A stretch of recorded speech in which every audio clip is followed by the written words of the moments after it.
आद्य समाजसुधारक आणि ज्यांची आपण 132वी जयंती आज या लोखंडवाला कॉम्प्लेक्समध्ये साजरी करतो आहोत। या कार्यक्रमाच्या निमित्तानं आपले सगळ्यांचे 24 तास प्रेरणास्त्रोत असलेले प्रकांड पंडित ज्ञानसूर्य डॉक्टर बाबासाहेब आंबेडकर यांना मी विनम्र अभिवादन करतो। या जयंती सोहळ्याच्या निमित्तानं आयोजित कार्यक्रमासाठी उपस्थित असलेले भारतीय बौद्ध महासभेचे राष्ट्रीय अध्यक्ष आणि समता सैनिक दलाचे देखील राष्ट्रीय अध्यक्ष आदरणीय डॉक्टर भीमराव आंबेडकर साहेब, या कार्यक्रमासाठीचे या समितीचे अध्यक्ष माननीय प्रकाश आहिरेजी, राजूभाऊ ससाने, सुधाकर सोनवणे साहेब, ज्यांनी आताच प्रास्ताविक केलं ते यादवरावजी उघडे साहेब, प्राध्यापक नामदेव ढवळे साहेब, ज्यांनी मला या कार्यक्रमासाठी आवर्जून निमंत्रित केलं आणि मंत्रालयात भेटण्यासाठी आले ते आमचे मित्र सुदामराव कटारेजी, सुधाकर सोनवणेजी, माननीय अनिल ससानेजी, वैभव ससानेजी आणि या भागामधल्या अनेक लोकांना मी ओळखतो आहे प्रत्यक्ष।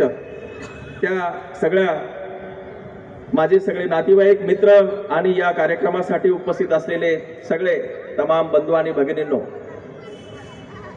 संघटना हजार झाल्या, नेते हजार झाले, संघटना हजार झाल्या, नेते हजार झाले, पुन्हा म्हणावे आपुले चेहरे हजार झाले, तू पाहिलेली स्वप्ने पूर्ण झालीत का रे, बाबा तुझ्या मताची माणसे मेलीत का रे, बाबा तुझ्या मताची माणसे मेलीत का रे। बंधूंनो, बाबाच्या मताची माणसे कमी झालीत, मेलीत असं वाटतंय तुम्हाला अशा कार्यक्रमावरून? बिलकुल नाही। बाबासाहेब आंबेडकरांचा विचार हा दिवसेंदिवस वाढतोय, फोफावतोय। Babasaheb Ambedkar dead is very stronger than Babasaheb Ambedkar alive असं एन शिवराज म्हटलेले आहेत। बाबासाहेब आंबेडकरांचा विचार हा दिवसेंदिवस वाढतो आहे। लोक म्हणतात की एखादा महापुरुष जेव्हा मृत्यू पावतो त्याबरोबर त्याचा विचार तो जातो, परंतु विचार मरत नाही, विचार अजरामर असतो। मोठा मनुष्य गेल्यानंतर मनुष्य जातो पण विचार अजरामर असतो असं लोक म्हणतात। बहुतेक आपणही हेच ऐकलेलं होतं। स्वतः खुद्द बाबासाहेब आंबेडकर हे मान्य करत नाहीत। महापुरुष मरतो, महापुरुष जेव्हा जातो त्याच्याबरोबर त्याचे विचारही संपतात। जर एखाद्या महापुरुषाला त्याचे विचार पसरवणारे अनुयायी मिळाले नाहीत तर तो महापुरुष देखील संपून जातो। म्हणून महापुरुषाच्या विचाराचे वाहक निर्माण झाल्याशिवाय महापुरुष राहत नाही। बाबासाहेब आंबेडकरांच्या विचाराचे वाहक हे मोठ्या प्रमाणामध्ये न्यूक्लिअर सायन्स प्रमाणे, न्यूक्लिअर बॉम्ब प्रमाणे अधिकाधिक मोठ्या प्रमाणामध्ये वाढत आहेत। म्हणून आज या ठिकाणी जयंती साजरी होते। 14 एप्रिल तर कधीच निघून गेलेला आहे बंधूंनो। 14 एप्रिल संपलेली आहे, बुद्ध जयंती येते आहे। असा एकच महापुरुष आहे की ज्याची जयंती ही महिनोन चालते आहे। मी एकदा कर्नाटकामध्ये गेलो होतो, त्या ठिकाणी बाबासाहेब, मला असं वाटलं की महाराष्ट्रातच बाबासाहेब आंबेडकर आणि त्यांचे पुतळे आहेत। मी कर्नाटकात गेलो, तिथेही मला पुतळे दिसले, खूप आपल्यापेक्षाही जास्त दिसले। एकदा तेलंगणामध्ये गेलो, तिथेही दिसले। तामिळनाडूमध्ये गेलो होतो, त्या ठिकाणी सुद्धा।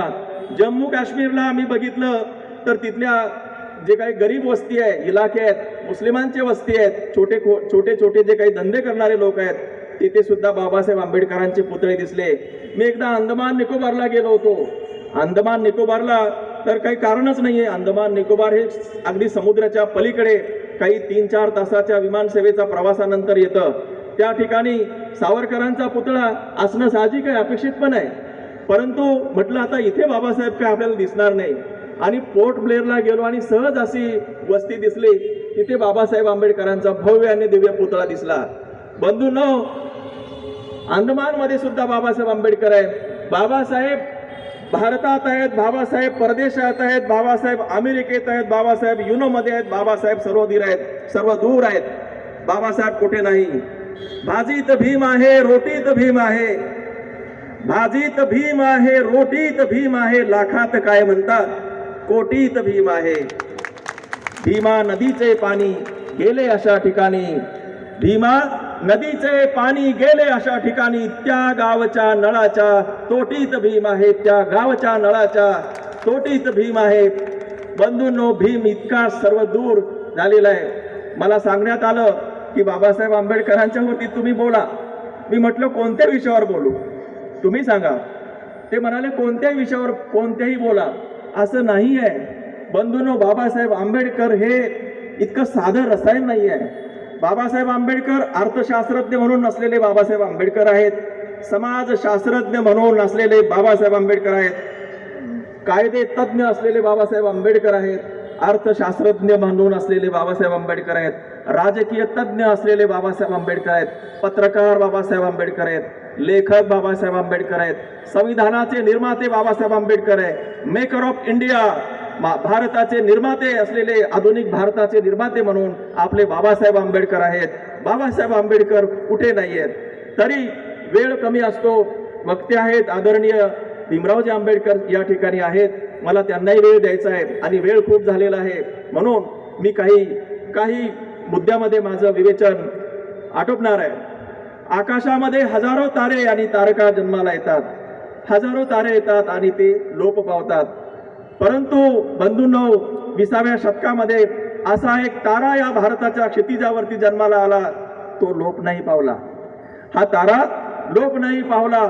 जोपर्यंत चंद्र आणि सूर्य या ठिकाणी तळपत राहतील तोपर्यंत हा बाबासाहेब आंबेडकर नावाचा तारा भारतीय क्षितिज आणि उपखंडामध्ये अधिक तेजाने तळपत राहणार आहे. त्या ताऱ्याचं नाव आहे बाबासाहेब भीमराव आंबेडकर. मित्रांनो, कुठल्या विषयावर बोलू मी? मला प्रश्न पडलेला आहे. या ठिकाणी मी काही वर्षापूर्वी 30 वर्षापूर्वी यायचो. महिंद्रा अँड महिंद्रा कंपनी आहे इथे, हनुमान नगर आहे, समता नगर आहे, दामू नगर आहे, मला वाटतं पोईसर पलीकडे आहे. मी या ठिकाणी यायचो, नोकरी लागण्यापूर्वी यायचो आणि नोकरी लागल्यानंतरही आलो. बाबासाहेब आंबेडकरांनी खेडे सोडा अशी हाक दिली होती. आता मी भीमरावजी आंबेडकरांना बोललो की आमचे बरेचसे नातेवाईक विदर्भ, मराठवाडा त्या भागातले या भागामध्ये आलेले. मला प्रश्न पडायचा की ही लोक इथेच का येत आहेत, ही लोक इकडे कांजूरमार्गला का नाही गेली किंवा पलीकडे का गेली नाही. याचं कारण आहे, बाबासाहेब आंबेडकरांनी सांगितलं होतं, इशारा दिला होता की गावगाड्यातून मुक्त होण्यासाठी या जातीयतेचे चटके आणि अवमान जी काय आपल्यामध्ये होतात ते सगळे सोडून देण्याची बंधनं जी काय धडाधड तोडून टाका. गावं सोडा आणि शहरामध्ये या. शहरामध्ये आपण कुठे या? तर या ठिकाणी महिंद्रा अँड महिंद्रा या कंपनीनं खूप मोठा रोल बंधूंनो प्ले केलेला आहे. मला त्यावेळेसची लोकांची सुद्धा नावं आठवतात. आप्पाजी जाधव आहेत, या ठिकाणी मोरे होते, त्यानंतर ससाने होते, खूप लोक होते. आता हे बरीचशी लोक मला आठवत नाहीत, मी त्यांना बऱ्याच लोकांना भेटलेलो आहे. परंतु त्यावेळेस हे सगळे शिकलेले नव्हते. हे शिकलेले नव्हते तरी सुद्धा एक उर्मी घेऊन या ठिकाणी आले होते. या गेल्या 30-35 वर्षामध्ये मी बघतोय, आताच निवेदकांनी सांगितलं की या 30-35 वर्षामध्ये या भागामध्ये खूप मोठा बदल झालेला आहे. काय बदल झालेला आहे? आपण एका काय त्याला म्हणतो आपण, ज्याला उत्सवाकडून प्रबोधनाकडे जातोय. उत्सव, जयंतीचा उत्सव तर आपण साजरा केलाच पाहिजे, ते आपलं कामच आहे. परंतु हा असा उत्सव साजरा करताना आपण प्रबोधनाची परंपरा या ठिकाणी निर्माण केली आणि हा सगळ्यात मोठा जो काही महत्त्वाचा काम आहे या आयोजन समितीने केलं आहे. मी याबद्दल प्रबोधनाच्या मालिकेमध्ये, प्रबोधनाच्या पातळीवरती आपण हा जन्मोत्सव जो आहे या ठिकाणी आणलेला आहे. मी तुमचं खरंच या निमित्ताने अभिनंदन करतो आहे. बाबासाहेब आंबेडकर जयंती साजरी करावीच लागेल, परंतु बंधूंनो, आपली जबाबदारी यापुढे अधिक आहे. विशेषतः बाबासाहेब आंबेडकरांच्या अनुयायांची अधिक आहे. एक विद्यार्थी घडवताना पालक म्हणून रामजी सुभेदारांनी जे कर्तव्य केली, जो तुम्हाला माहिती की डबक चाळ जे 10 बाय 10चं घर, किती 10 बाय 10, आता किती घरांची मागणी करतो आपण? 350 स्क्वेअर फीट कमीत कमी. पण तरी आपण 200, 300, 350 स्क्वेअर फीट झोपडपट्टीतही राहतो. बाबासाहेब आंबेडकर त्यावेळेस डबक चाळीमध्ये म्हणजे झोपडपट्टीमध्येच 10 बाय म्हणजे 100 स्क्वेअर फीटमध्ये राहत होते.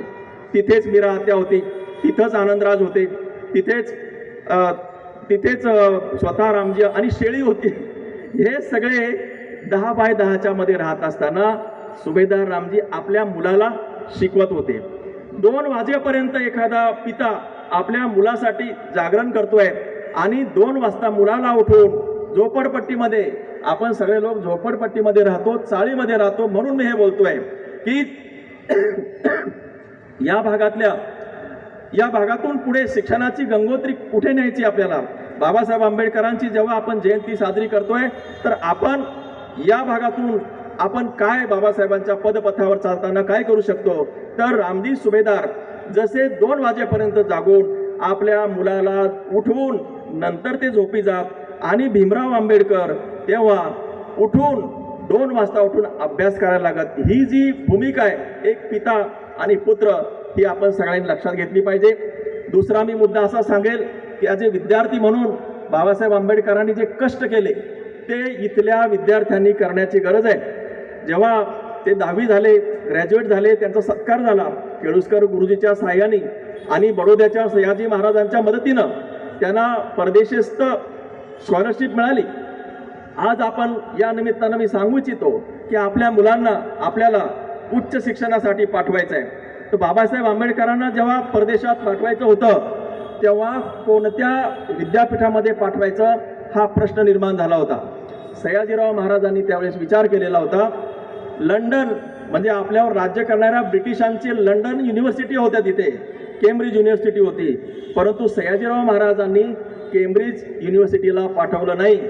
त्यांनी अमेरिकेच्या कोलंबिया विद्यापीठामध्ये बाबासाहेब आंबेडकरांना पाठवलेलं. का बरं पाठवलं असेल? ॲज ए पालक म्हणून मी तुम्हाला सांगू इच्छितो की मुलगा केवळ शिक्षणासाठीच पाठवायचा नाही, तर तो पाठवताना कोणत्या काळज्या पालकांनी घेतल्या पाहिजे त्यावेळी सुद्धा विचार विनिमय झालेला आहे. कोलंबिया विद्यापीठामध्ये वंशवादाची चळवळ, गोरे विरुद्ध काळे, ही चळवळ त्यावेळेस जोरात चालू होते आणि कोलंबिया विद्यापीठ आणि अमेरिका अदरवाईज पण थोडंसं लिबरल होतं. तो प्रभाव आणि त्या चळवळी बाबासाहेबांना पाहता येतील आणि एक वेगळी जशी भारतामधली जी काही परिस्थिती आहे, शुद्ध अशुद्ध वर्णव्यवस्था, जातीव्यवस्था, ह्या चळवळीशी ती समांतर आहे. तिथे बाबासाहेबांना काहीतरी शिकता येईल, विचार करता येईल, हा त्याच्या पाठीमागे भाग होता. आणि बाबासाहेब आंबेडकर त्या ठिकाणी गेले, त्यांनी MA झाले आहेत, तिथे PhD झालेले आहेत. कमीत कमी कालावधीमध्ये त्यांनी शिक्षण पूर्ण करून ते परत आले आहेत. तुम्हाला ते सगळं बाबासाहेबांच्या डिग्र्या मला असं वाटतंय माहिती आहे. बाबासाहेबांनी डिग्र्या घेतलेल्या आहेत. मग नंतर ते बडोद्याला गेले आहेत. बडोद्याला तुम्हाला माहिती आहे की एवढ्या त्यावेळेसचा भारतातला कोलंबिया विद्यापीठामध्ये शिकलेला इतका मोठा महान तरुण आल्यानंतर जेव्हा मिलिटरीचा सेक्रेटरी बडोदे संस्थानामध्ये होतो तेव्हा त्याच्या हाताखाली काम करणारा शिपाई सुद्धा त्यांना फायली फेकून देतो किंवा पाणी त्यांना प्यायला देत नाही आणि राहण्यासाठी गेले तर राहण्याची व्यवस्था होत नाही आणि मग त्यांना अशा वेळी कुठे त्या धर्मशाळेमध्ये राहावं लागलं, जात चोरून पारशांच्या. आणि जेव्हा कळलं तेव्हा प्रत्यक्षात त्यांना मार खावा लागलेला आहे. ही भारताची जी परिस्थिती आहे तेव्हा बाबासाहेब आंबेडकरांना कळलेली आहे आणि ते झाडाखाली आलेले आहेत. जसं बुद्धाला तत्वज्ञान झालेलं आहे तसं बाबासाहेब आंबेडकरांनी त्या झाडाखाली बसून निर्णय घेतलेला आहे. जर माझ्यासारख्या उच्च शिक्षित माणसाची ही अवस्था असेल तर हजारो वर्ष, लाखो वर्ष खितपत पडलेल्या समाजाला न्याय कोण देणार आहे? आणि म्हणून बंधूंनो, आपण D.Ed घेतो, B.Edचं शिक्षण घेतो, MSc होतो, PhD होतो, नोकऱ्याच्या मागे लागतो. बाबासाहेबांनी तर त्या काळामध्ये सर्वाधिक उच्च शिक्षण घेतलेला विद्यार्थी आहे. वास्तविक पाहता मिलिटरी सेक्रेटरी होते ते, त्यानंतर त्यांना अर्थमंत्रीपद त्या ठिकाणी पुढे वाढून ठेवलं होतं. जेव्हा बाबासाहेबांना हा अनुभव आला, तुम्ही आम्ही काय केलं असतं बंधूंनो? बाबासाहेबांच्या मध्ये आणि आपल्यामध्ये हा फरक आहे. आपण चालून घेतलं असतं, आपण समजून घेतलं असतं. बाबासाहेब आंबेडकर तसे नव्हते. त्यांनी विचार केला की ह्या समाजाला सुधारल्याशिवाय, हा जो अडगळीत पडलेला समाजाला वरती आणल्याशिवाय मी स्वस्थ बसणार नाही. आणि त्यांनी ती खुणगाट बांधून ते बडोदे संस्थान सोडलं आणि मुंबईला आले. पुन्हा त्यांनी शाहू महाराजांच्या मदतीनं आणखी आर्थिक सहकार्य घेऊन शिक्षण पूर्ण केलं आणि 1920 ते 20च्या दरम्यान भारताच्या राजकारणामध्ये असा एक सूर्याप्रमाणे तळपावा तेज आणि तळपणारा जो युवक आहे तो भारताच्या क्षितिजावर आलेला आहे। त्यावेळेस या ठिकाणी महात्मा गांधीचा उदय झालेला आहे, स्वातंत्र्याचे आंदोलनाचे वारे वाहत आहेत। अशा वेळी लोकांना वाटलं की हा तरुण स्वातंत्र्याच्या चळवळीमध्ये सहभागी होईल आणि भारतीय स्वातंत्र्यामध्ये नाव कमवेल किंवा मोठा एखादा बॅरिस्टर तरी होईल, जज तरी होईल, व्यवसाय तरी करेल, खूप मोठा होईल, यांच्याबद्दल सहानुभूती होती। परंतु बाबासाहेब आंबेडकरांनी या सगळ्यांच्या कल्पना या खोट्या ठरवलेल्या आहेत।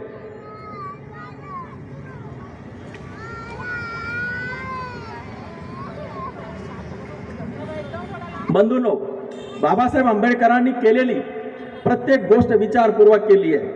त्यांनी राज्यशास्त्र, अर्थशास्त्र, समाजशास्त्र, इतिहास, कायदा या सायन्स या सगळ्याचा अभ्यास केलेला आहे आणि केलेल्या प्रत्येक अभ्यासाचं काम त्यांनी प्रत्यक्ष चळवळीमध्ये आणलेलं आहे। त्यांनी वकिली केली नाही, लोक म्हणतात वकिली केली, परंतु बाबासाहेबांचं तुम्ही पाहिलं असेल त्यांच्या इतकं नैतिक अधिष्ठान, त्यांच्या इतका नैतिक पुरुष या भारत देशामध्ये जन्माला आलेला नाही।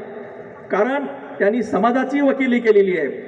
त्यांनी पाहिलेलं आहे की स्वातंत्र्याच्या आंदोलनामध्ये मला सहभागी होताना केवळ स्वातंत्र्य मिळून चालणार नाही, तर या ठिकाणी 1/3 असलेला जो समाज आहे, जो दुबळा आहे, जो खितपत पडलेला आहे, ज्याला स्वातंत्र्य काय आणि पारतंत्र्य काय याच्यातला भेदभावच कळत नाही, तर त्या समाजाचं काय होणार आहे।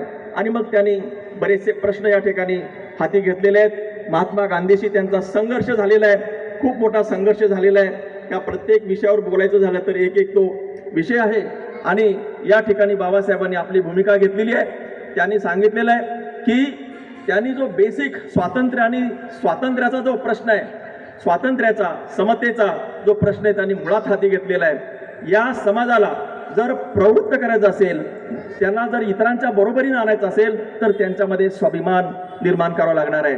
आणि बाबासाहेबांनी स्वाभिमान निर्माण करण्याची मोहीम हाती घेतलेली आहे। पाण्याचं आंदोलन घेतलेलं आहे, काळाराम मंदिराचा सत्याग्रह घेतलेला आहे। हे काय सत्याग्रह आहे? मंदिरात जाऊन आपण काय फार मोठे जाणं होणार नव्हतो किंवा पाणी पिऊन आपली कांती काही बदलणारी नव्हती, परंतु हे समतेचे मुद्दे त्यांनी घेतले, लढले आणि त्यांना सांगितलं की आम्हाला तुमच्या हिंदू धर्माचा भाग आहे असं समजू द्या, तुम्ही आणि आम्ही एक आहोत, अशा प्रकारची भूमिका आपण घेऊया। याच्यासाठी त्यांनी आंदोलनं केली। काय वाईट केलं होतं त्यांनी? त्यांनी मागणी काय केली होती की आम्हाला पाणी पिऊ द्या, ही काय वाईट मागणी होती? आम्हाला मंदिरात येऊ द्या, ही काय मागणी वाईट होती? परंतु ही मागणी मान्य झाली का? ही मागणी मान्य झालेली नाही। का झाली नाही? कारण अस्पृश्य हिंदूचा भागच नाहीये आणि म्हणून बाबासाहेबांनी सांगितलं आर्थिक आणि सामाजिक स्वातंत्र्य मिळवायचं असेल, यांना जर का यांच्या इतरांच्या बरोबर आणायचं असेल तर यांना अधिकार द्या, कायद्यानं यांना अधिकार द्या। आणि म्हणून त्यांनी म्हणाले की स्वतंत्र मतदारसंघाची मागणी केली। स्वतंत्र मतदारसंघाच्या मागणीला गांधींनी विरोध केला। याच्यावरती गांधी आणि आंबेडकरांचे मतभेद तुम्हाला माहिती आहेत। गांधी आणि आंबेडकर हे काही एकमेकाचे दुश्मन नव्हते, हा विचाराचा आणि आपल्या आपल्या धोरणाचा भाग होता। बाबासाहेब आंबेडकरांनी त्यांना सांगितलेलं आहे की तुमच्या दयेवरती आम्ही सुधारू इच्छित नाही। असे अनेक महात्मे आले आणि धुरळा उडून गेले, परंतु जी जमीन आहे ती त्या ठिकाणीच राहिलेली आहे। आमच्या लोकांना समतेचा अधिकार हवा आहे, आमच्या लोकांना अधिकार हवा आहे, कायद्यानं अधिकार हवा आहे। जेव्हा तो मान्य झाला, यानंतर अनेक गोष्टी झालेल्या आहेत। बाबासाहेब आंबेडकरांनी स्वतंत्र मजूर पक्ष काढलेला आहे। एखादा विरोधी पक्ष नेता कसा असावा? आपल्याकडे अनेक आमदार आहेत, अनेक खासदार आहेत। आमदारांनी खासदारांनी काम कसं करावं याचं उदाहरण सुद्धा बाबासाहेब आंबेडकरांनी विरोधी पक्ष नेते होऊन सर्वाधिक जागा त्यावेळेस त्यांनी जिंकलेल्या आहेत। ते जिंकता जिंकता विरोधी पक्ष नेते झालेले आहेत। त्यांचं काम त्या ठिकाणी आहे। बोलण्यासारखं बंधूंनो खूप आहे। मी एकच मुद्दा घेणार आहे या निमित्तानं की भारताच्या निर्मितीमध्ये बाबासाहेबांचा एक पैलू खूप दुर्लक्षित राहतो आहे आणि तो आहे की 1942 ते 46 या काळामध्ये ते मजूर मंत्री होते। त्यांच्याकडे सिंचन खातं होतं आणि ऊर्जा खातं पण होतं। या काळामध्ये 42 आणि 46 जेव्हा भारतामध्ये चले जावचं आंदोलन सुरू झालं, त्यावेळेस एक्झिक्युटिव्ह काउन्सिलमध्ये बाबासाहेबांना हे खातं दिलं होतं. त्यावेळेस भाकरा नांगलचा जो प्रोजेक्ट आहे मोठा, तो बाबासाहेबांनी तयार केलेला आहे. दामोदर व्हॅली जो मोठं धरण बांधलेलं आहे, हिराकूडचं धरण बांधलेलं आहे. तुम्ही आम्ही भूगोलामध्ये ह्या सगळ्या गोष्टी वाचलेल्या आहेत, पण हे कोणी केलेलं आहे? हे बाबासाहेब आंबेडकरांनी केलेलं आहे. नदी जोड प्रकल्प आहेत, म्हणजे भारतामध्ये दुष्काळ पडतो आणि या दुष्काळाची उपाययोजना कशी करावी, ही नदी जोड प्रकल्पाचं धोरण स्वतः दस्तूरखुद्द बाबासाहेब आंबेडकरांनी आणलेलं आहे. स्त्रियांना प्रसूतीच्या रजेचा हक्क त्यांनी दिलेला आहे. कामगारांना 8 तास काम करण्याचा हक्क त्यांनी दिलेला आहे. त्यांनी अनेक कामं या काळामध्ये केले आहेत. पायाभूत सुविधाचे जनक जर भारतामध्ये, स्वातंत्र्यपूर्व भारतामध्ये पायाभूत सुविधा निर्माण करण्याचे जनक जर कोण असेल तर ते दुसरे तिसरे कोणी नसून प्रत्यक्ष डॉक्टर बाबासाहेब आंबेडकर हे एकमेव आहेत. हे या निमित्ताने मी आपल्याला सांगतो. बाबासाहेबांचं योगदान अनेक क्षेत्रामध्ये मोठं आहे. त्यांनी इतिहासाची परंपरा जी उलटी चालली होती ती सुलटी केलेली आहे.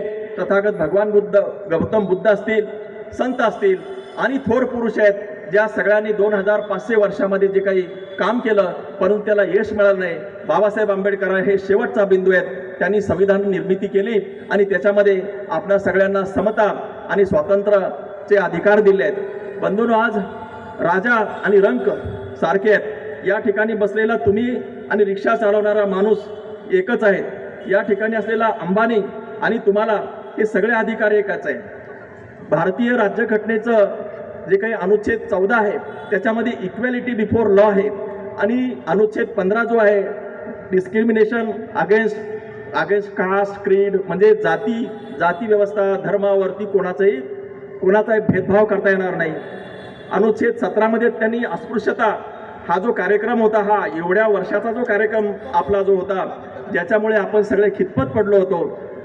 या देशाचा जो मूळ प्रश्न आहे जातीवाद, धर्मवाद आणि चातुर्वर्ण व्यवस्था, आणि या व्यवस्थेमुळं आपल्याला समता मिळू शकत नव्हती, अस्पृश्यतेचं निर्मूलन होत नव्हतं. बाबासाहेब आंबेडकरांनी ते करून दाखवलेलं आहे. घटनेमध्ये अनेक कलम आहेत, आपण वाचा.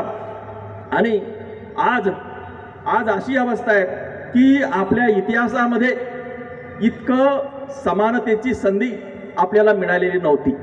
तुम्ही जर म्हटलं अदानी आणि अंबानी यांच्याबरोबर किंवा यांच्या इतकं किंवा त्यांच्याही पेक्षा मला श्रीमंत व्हायचं आहे, तर तो समानतेचा अधिकार आपल्याला दिला आहे की नाही दिला आहे की नाही? दिलेला आहे. समानतेचा अधिकार, समानतेची संधी म्हणजे काय? म्हणजे त्यांचे पैसे काढून घ्या आणि ते वाटा, असा वाटाबिटा कार्यक्रम नाही आहे. समानतेची संधी अशी आहे की जर एखादा राष्ट्रपती झाला, मी सुद्धा राष्ट्रपती होऊ शकतो. एक पंतप्रधान होऊ शकत असेल, मी सुद्धा पंतप्रधान होऊ शकतो. मी आमदार होऊ शकतो. मी उद्योग निर्माण करू शकतो. मी शिक्षण संस्था निर्माण करू शकतो. ह्याला म्हणतात समानतेची संधी. म्हणजे त्याचे जे काही संपत्ती आहे ती घ्या आणि वाटा, याला समानतेची संधी म्हणत नाही. समानतेची संधी काय की तुम्हाला ही संधी आहे, तुम्ही सुद्धा काहीही होऊ शकता.